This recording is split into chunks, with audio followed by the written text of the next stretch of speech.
Hello and welcome to today's webinar on side effects and late effects of common cancer treatment.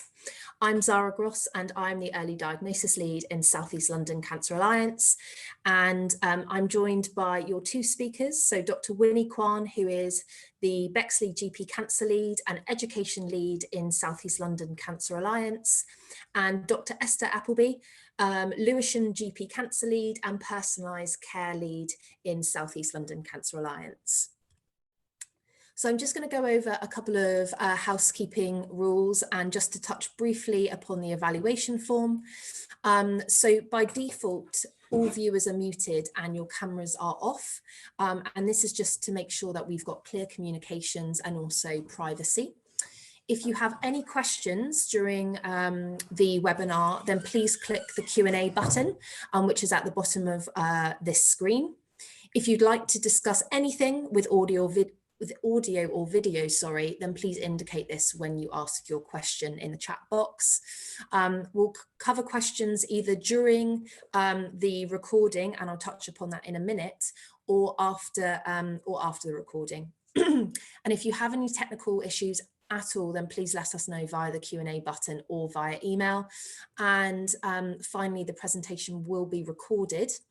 A certificate of attendance will be made available to you at the end of the webinar. A link will be on Zoom at the end of this webinar and will also be sent round to yourselves. We ask that you complete the questionnaire, the evaluation form questionnaire, and then once you complete that, you will then get a certificate of attendance. Obviously, evaluation forms are really important so that we can always improve and really learn what you'd like future webinars to be on. So we have pre-recorded this webinar today, and this is just to mitigate any issues with internet because it has been patchy over the last few days, but Winnie and Esther are on hand to answer any questions that you may have around the slides. So please ask them either during the webinar recording, and they'll be able to answer any of your questions via the Q&A button or the chat function, or we'll answer them at the end of the recording. So welcome to our webinar today. Esther and I will be going through the side effects and the late effects of common cancer treatments, what to expect and how primary care can help. We both feel very passionate about this, and we know there are a lot of unmet needs out there.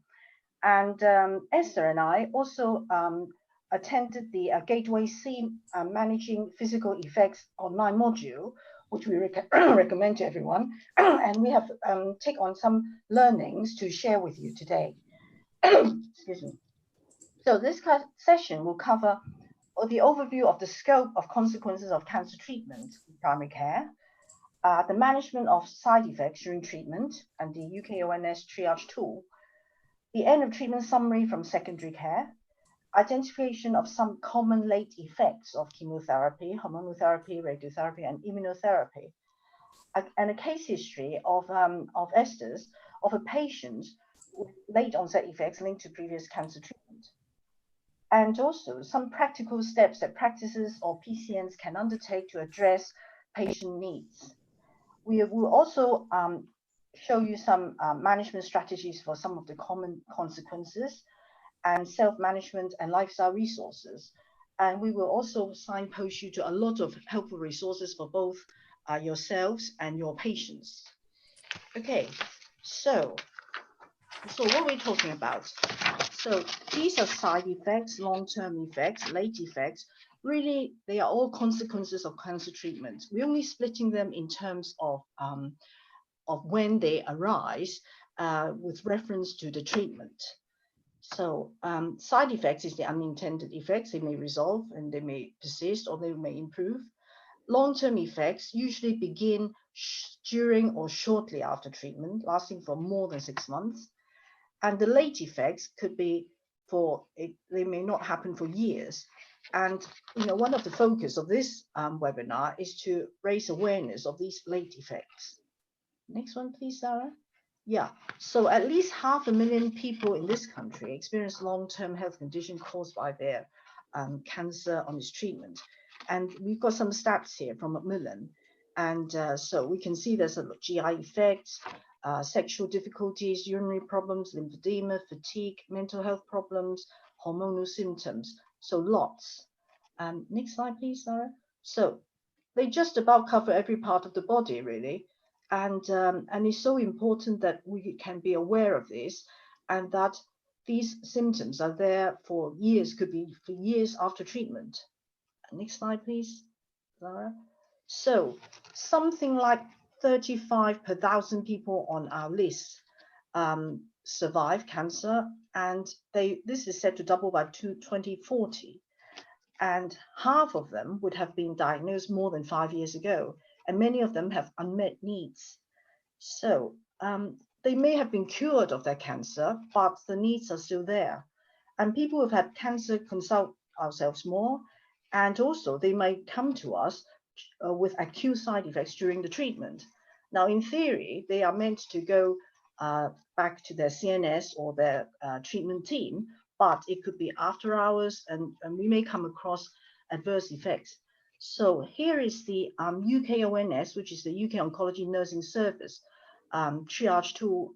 And there is also a telephone app that you can download. And it's quite useful to help us to triage symptoms, to know which patients we can safely treat in primary care and which ones we really should be referring back to the hospital, either via acute oncology or contact their treatment specialists. Next one, please, Sarah. So this is an example of a guideline in the whole suite of guidelines in the UKONS guidance. So this is about fatigue. So it does actually remind you to take a full history, check so holistically any other symptoms, and also the psychological side, their medication, if there are any acute urgent needs, using the new score. And if we've got the time to do bloods, then we should do some bloods in terms of investigations and what the differential diagnosis could be. So you can see that actually there could be quite a lot of issues here. Next one, please. So how do we know which patients we need to treat? I mean, in theory, we should be getting end of treatment summary from secondary care of when patients finish their cancer treatment. And they will contain the contact details of the consultant, the secretary, CNS, diagnosis, disease stage, and in particularly important, the treatment type, the intent, is it curative or is it palliative, the impact, complications, completion, and possible late effects. That's what we want to know. And the disease status, functional status, and warning symptoms, and when to refer, etc. And also contact details for some of the acute oncology service and some resources. And this information would be really helpful if we have it. Now, the problem is we don't always have it. And Esther will talk about this a little bit later on. So I just want to highlight some late effects of common hormonal therapy. So we've got plenty of patients with prostate cancer on androgen deprivation therapy, and I won't go through the whole list of them, but you can see that it affects them, quite on a number of aspects, in terms of muscles, fats, sex drive, etc. And next one, please. And there are some common symptoms with the women on hormonal therapy for breast cancer.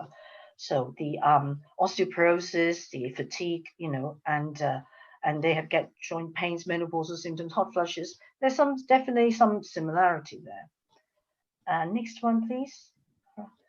And so Esther is going to tell us a bit more about the late effects of pelvic radiotherapy. Over to you, Esther. Hi, thank you. Hi, Winnie. Thank you very much. As Winnie said, we both did the Gateway C late effects module, and it was really eye-opening. And although we both sort of felt quite passionate about this area, as Winnie said earlier, I think it highlighted to us that there's a huge amount of unknown unknowns for us in primary care when it comes to late effects of cancer treatment. And so I'd encourage everyone to do that module if you get a chance. It's really worthwhile. So I'm going to talk about the late effects of pelvic radiotherapy, and obviously this is applicable to radiotherapy in any part of the body, but the symptoms might be slightly different. So broadly speaking, there are three categories of radiotherapy.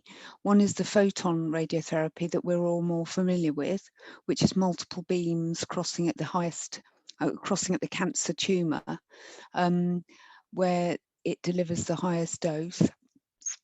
There's also proton beam radiotherapy and internal radiotherapy.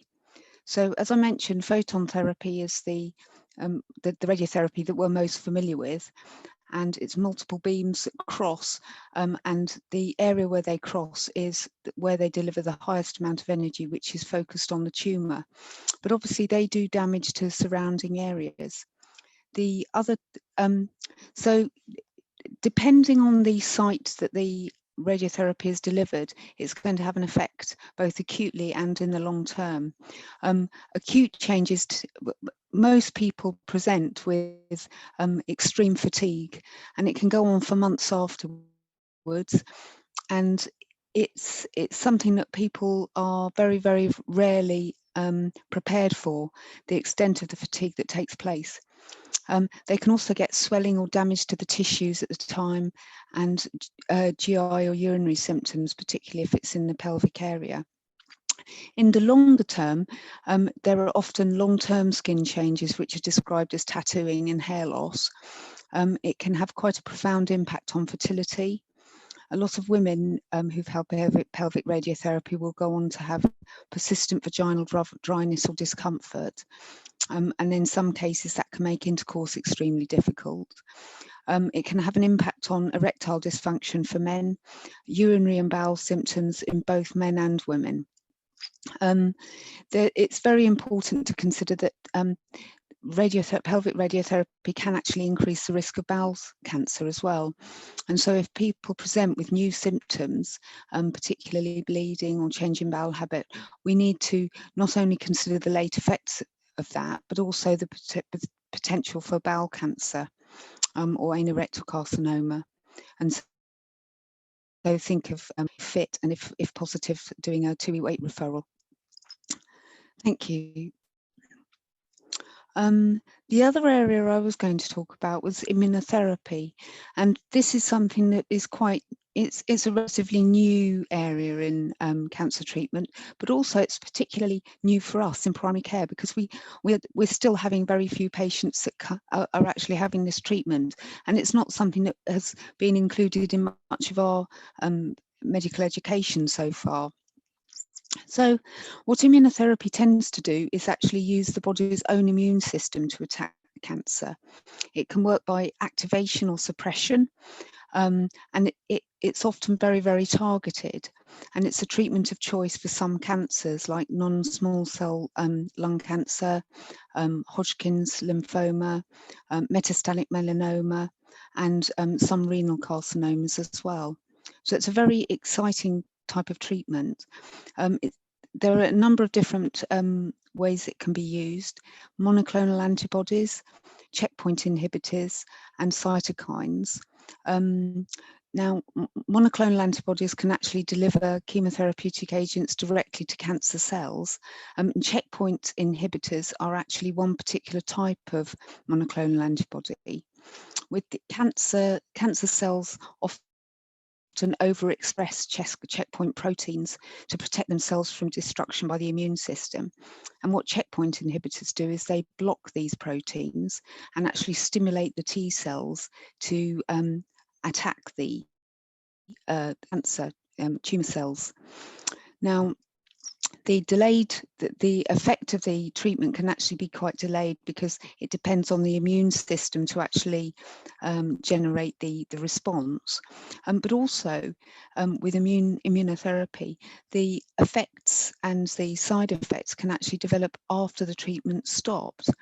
So that's something that can be quite a surprise. And these, if we could go on to the next slide. Thank you. So the time frame for late effects of immunotherapy can be years, weeks months or years. And the responses and the side effects tend to be inflammatory or autoimmune. So it can masquerade as a normal autoimmune disease, whereas in actual fact it's caused by the immunotherapy. Any part of the body can be affected, but most commonly skin, colon, or endocrine system. One particular area of importance is that immune-mediated diarrhea can be extremely severe and life-threatening, and so that would usually warrant a referral to secondary care. And as I mentioned, the symptoms can start or recur after treatment's finished, because the immune system is sensitized. This is a very helpful slide from Cancer Research UK, which is on the link at the end. And this just gives you an idea of how broadly immunotherapy side effects can present, affecting virtually every cardiovascular system in every system in the body. One particular area to draw your attention to is the cardiovascular effects, and that's a particular area for chemotherapy as well. And we haven't covered chemotherapy in any detail today, but it's very important, and I'd certainly recommend looking at the Gateway C module for that area in particular. Okay, next slide. So just to illustrate some of the late effects, I've drawn a case study from my own practice. SG was a 65-year-old lady who I came into contact with a couple of years ago. Caucasian, non-smoker, normal BMI. Her only comorbidity was mild hypertension, which had been monitored rather than treated. She had Hodgkin's lymphoma in 1989 and received mantle radiotherapy to the neck and chemotherapy at the Royal Marsden. She was hypothyroid at the time of treatment, and so had been on thyroxine since then. But then in 2015, it was noted that she had microscopic hematuria, and euthanasia done at the time showed that her EGFR was 44, so she had CKD 3.3b. She was referred to the nephrologist for investigation, and they felt it was likely to be secondary to her chemotherapy, although we don't know exactly which agent she was treated with. A few years later, I came into contact with her for the first time, and she had mild ankle swelling. I did bloods, and she had a very raised BMP, so I referred her to secondary care urgently. But in the course of her waiting for her investigations in secondary care, she went into heart failure several times and was admitted on a number of different occasions with cardiomyopathy. And the cardiomyopathy was a secondary or a late effect of the radiotherapy that she'd received. Following on from her admissions with the heart failure, I was following her up and noted that she was persistently anemic, didn't have any other symptoms, and there was nothing else abnormal in her investigations. But I referred her to hematology, and it transpired that she actually had an early myeloma. So, you know, those are quite significant consequences of her treatment, you know, more than 30 years ago. And I think it's a salutary lesson because, you know, there are some children and teenagers who are going to be having radiotherapy or chemotherapy. And so as young adults, they're going to be extremely at risk of cardiovascular and complications. So, and particularly some chemotherapeutic agents have a very, very high risk of cardiac consequences. So it's really worth doing a module to be more aware of those. Thanks. So what can we do in primary care to actually detect late effects? Well, as you can guess, we're both very enthusiastic about Gateway C. The other things that practices can do, we can ensure that cancers are appropriately coded and kept as an active problem. That's really important because sometimes EMIS actually flags up alerts. For example, if you see someone and they present with back pain, often that will make you that will trigger an alert that alerts you to the fact that they could have cord compression or metastasis. So keep the cancer diagnosis active, code the treatment modalities accurately if you can, and using the Macmillan Cancer Care Review template is helpful in doing that. And you can also add the chemotherapeutic agents where possible as well. And remember, as clinicians, that the late effects can occur years later, and they may not immediately be apparently related to the cancer treatments or the cancer. What are the challenges for us? Well, as Winnie's highlighted, treatment summaries. We're working across the sector to actually standardise those, which is hopefully going to be improved with stratified follow-up. But the quality of them, the frequency of them being received by primary care, and the nature of the way that they're presented, so that we're actually aware they're a treatment summary, varies considerably, not just within a speciality, but between specialities. So it is going to be very challenging for us, but do keep looking out for them. And when you get a patient discharged from secondary care, hopefully some of that information will be there. But myself, Winnie, and other colleagues across SEL are actually working hard to actually standardise that at the moment. Right. So I'm just going to pass over to Winnie now, who's going to outline some management strategies. Yeah, thanks, Esther. That was Winnie. really, thanks. That's really helpful, actually, and it's really nice that you have a case to illustrate what we've been talking about. So I'm going to go through some of the management strategies for some of the common consequences. I'm not going to read out all of them, but I want to flag them so that it's in your awareness. And also, I think I would say it's really important to ask patients of whether they've got these symptoms, because patients sometimes feel that, feel a bit guilty for complaining when their treatment has gone so well and that, they're cured of cancer. But some of these adverse effects can be long-lasting, and they may not be forthcoming with them. And I cannot underestimate the psychosocial effects of the treatment, because it makes a difference to how people cope with their cancer journey and their life after treatment.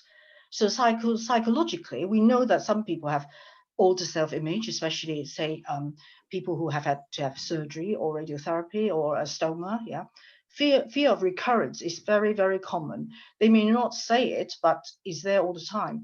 Anxiety, depression, I think people know about already. PTSD, yes, because sometimes people have been through really horrendous treatment or complications, or they've been in intensive care, etc. So what can we do? I mean, okay, we know about counseling. Some of the cancer centers offer psychological counseling services via Macmillan, but that's usually limited within about a couple of years after they finish treatment. But Macmillan's got lots of resources. We've got IAPs, we've got some self-help, and I'll draw your attention to some useful resources, at the end of the talk. Social prescribing, of course, and sometimes we have to consider pharmacological intervention. So socially, again, isolation, especially now in this COVID era, is been particularly an issue. Relationships, financial, again, Macmillan Cancer Support and social prescribing and patient support groups can be very, very helpful and could be a lifeline to people. Now, sexual dysfunction, that is a topic that I think a lot of us probably feel very uncomfortable to deal with because we're not experts. But then nor is anybody else. And it's not easy to find psychosexual help for patients. But allowing people to talk about it is important, and they know that, so that they know that they're not alone suffering this. And there are areas that we can help, so say for men with erectile dysfunction, I mean, we manage it in primary care anyway, so it's not different, yeah. but we may want to make sure that we check their testosterone level, make sure we treat the deficiency, and that we are prepared to refer. Again, for women, I mean, it's been, it's particularly difficult for women after radiotherapy, for instance, or hormonal therapy. They get very dry vagina, and we should be prescribing vaginal lubricants, but use the water-based and osmolality balanced preparations rather than KY jelly, for instance. And low-dose vaginal estrogen is not an absolute contraindication for breast cancer patients. By all means, discuss the pros and cons and discuss it with the oncologist. But if people are absolutely, suffering, then it's worth considering. And certainly, pelvic floor exercises and weight training can improve matters. And be careful with the LGBT communities, because we have to be extra sensitive as to how we discuss about their partners, etc., and not make any assumptions. And next slide, please, Zara. Now, bowel dysfunction is one of the commonest long-term consequences, and the symptoms can vary a great deal from diarrhea, incontinence, flatulence, urgency, etc., and bleeding. Yeah. So I've actually put in a reference here for a paper which really gives a lot of insight into this. Basically, many patients have more than one cause of symptoms, and a lot of the treatments are systemic, and they can have effects throughout the GI tract. The symptoms are unreliable at predicting the underlying cause, so we have to be careful of that. And patients may not even report their symptoms reliably. And patients and clinicians may differ as to what constitute significant symptoms. So that's not easy. And some patients just put up with it, and they put up with it for years. So we still need to take a proper history, examine them, do fecal tests, check for infection or malabsorption, and some basic blood tests. And we can try empirical treatment, but sort of monitoring the fiber intake, whether it's excessive or whether it's not enough, pelvic floor exercises, toileting exercises, etc. And but we have to think about referring. Next slide, please. And there are some prompts as to how we decide which patients to refer. So these 3 questions could mean significant problems. So are patients waking up from their sleep to defecate? Do they have troublesome urgency of defecation or leakage or soiling or incontinence? Is there any rectal bleeding? Do they have any GI symptoms preventing them from living a full life? So I think, you would agree that if people suffer to that extent, they should be referred for specialist assessment. And next one, please. So I've also outlined some weight changes, bone health and cardiac health, as Esther referred to previously. People can have their cardiovascular system adversely affected. So we do have to look out for patients, especially on hormonal therapy, for their bones and their heart. Peripheral neuropathy is a common symptom, a symptom of from chemotherapy, and this is dealt with in the Gateway C course as well. And there are some suggestions here as to how we can manage it, and also noting that if it affects people's driving, then DVLA notification is in order. Lymphedema, that's a whole subject in itself, and obviously we have to refer people to our local lymphedema service, and there are some of the treatment principles there. And next one, please. Right, I've pulled out this. It's a leaflet from Macmillan Cancer Support for patients, and I've put down the link in the resource, and it actually tells patients the 10 top tips how they should manage after the treatment. Yeah, so talking about the needs and agreeing on a care plan. So empowering or giving patients permission to talk about their needs. Yeah? Getting a treatment summary, we cover that. Finding out who the main contact is, And that's very useful because they need some continuity, and they feel more reassured to talk to somebody who knows them. Knowing about symptoms or side effects after treatment, as we highlighted, getting support for day-to-day worries. So again, signposting to Macmillan, for instance, talking about how people feel and trying to have a healthy lifestyle. I think it's important that this part of the recovery, if you like, because we know that healthy lifestyle and stopping smoking and reducing the amount of alcohol all help people to improve in their health.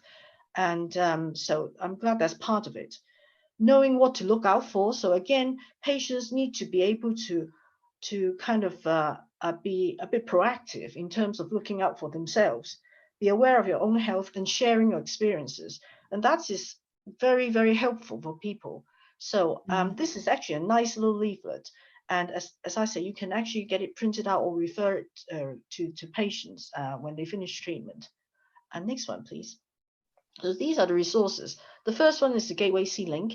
There's the UK ONS acute, the oncology initial management guidelines. There are some Macmillan top 10 tips in terms of radiotherapy, side effects, what to do after cancer treatment, as I said. And there is the Cancer Wellbeing London.nhs.uk. Now that's a really helpful website whereby patients actually can get a lot of information in terms of videos, in terms of their physical, psychological side effects. So very, and how to manage them. So very helpful.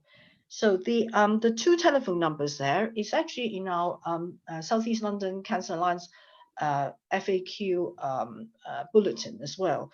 Is a acute oncology service that we can contact if we run into problem with patients with adverse effects or we want some advice. And so that's for GSTT and the other South East London hospitals, and also the consultant, GP Consultant Connect as well. So they're the telephone numbers there.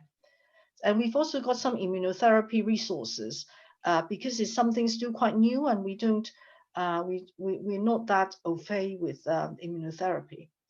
So I hope the above discussion has helped you, and we would welcome any questions. We don't obviously know all the answers, but we are prepared to have a discussion with you. And also, if you want us to invite oncologists or specialists to feature in further webinars, we are very open to your suggestions. Esther, have you got anything else to add? Well, just thanks very much, Winnie. That was really helpful.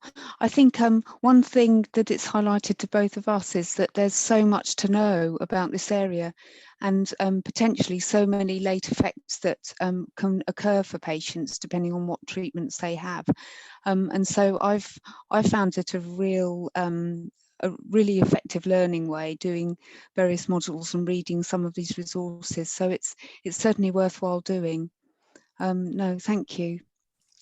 Thank you to everyone who attended, and I hope our message comes across loud and clear that there are lots of patients suffering from adverse effects. It could be for years after the treatment, and being aware of it and keep learning about them is so important. And there is such a large, this is such a large area, and we have to keep up our learning all the time. And we do it together with everyone. Thank you. Thank you, Winnie.